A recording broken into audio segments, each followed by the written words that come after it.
Here's Biden showing his racism. He's turning away asylum seekers because it's brown people.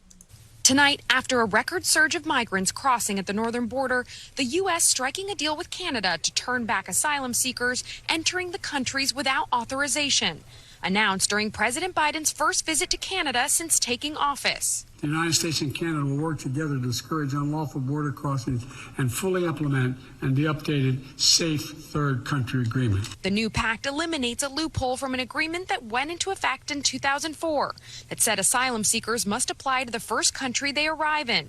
But that deal only applied at official border crossings, creating an opportunity for migrants to seek asylum from the U.S. into Canada at unofficial checkpoints. Right. I thought Biden was supposed to be all about, like, helping people of color.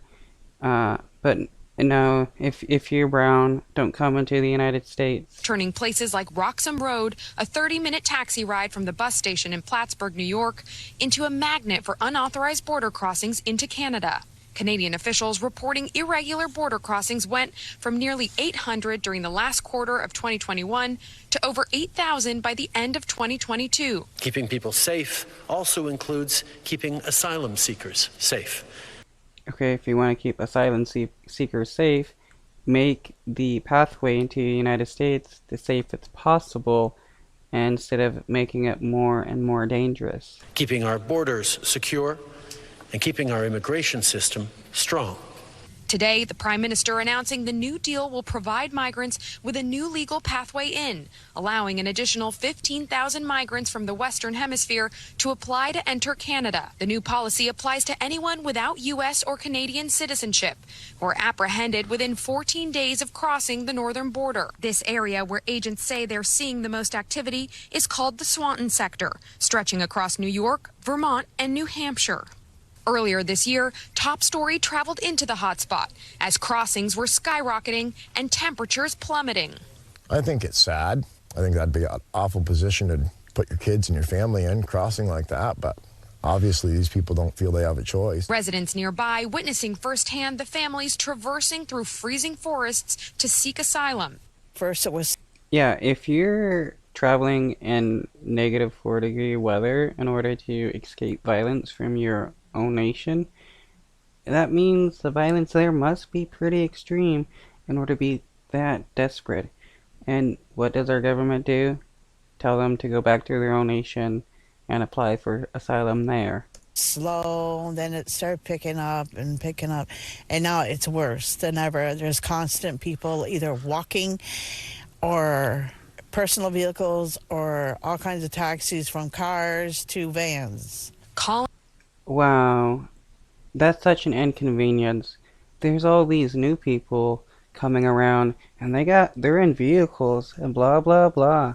I don't like seeing that. I don't like seeing brown people come here. On the Biden administration to act. And earlier this week, NBC News confirming that the U.S. has flown people seeking asylum at the northern border to Texas. Photos taken by Reuters capturing the moment families, some carrying children, walked off the plane in handcuffs. Customs and Border Protection officials say they were taken there for final processing near the southern border, where officials... How is that humane to arrest these people and put them in handcuffs for wanting to seek a better life? When people were coming in through Ellis Island and were stowaways and stuff, they weren't put in handcuffs and sent back to Europe. Are still facing ongoing humanitarian rescues. Just yesterday, U.S. Border Patrol releasing this footage, showing what they say was the moment a 1-year-old was abandoned by a smuggler on a riverbank. A Border Patrol agent later seen taking him in. Tonight, they say the boy is safe. And Monica Alba joins us now from Ottawa with more. Monica, do we have a sense of how long it will take for these agreements to go into effect? Almost immediately, Ellison. This will go into effect after midnight Eastern time, and this will affect crossings in both directions. All of this in an effort, the leaders said today, to encourage safer legal migration. But it's important to remember that these figures at the northern border pale in comparison to what's happening at the southern border with Mexico.